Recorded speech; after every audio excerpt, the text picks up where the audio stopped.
Hey Gary, you confused how to register for summer orientation? Here, you can click this big link right here, sends you right to the bridge page.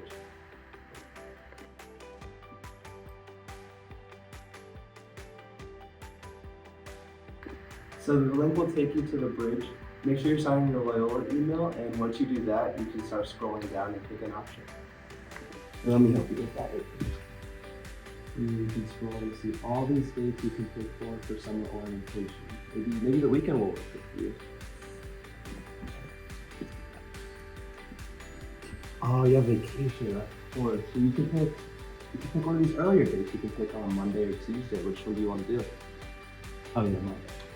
So here you just click register once you have a date.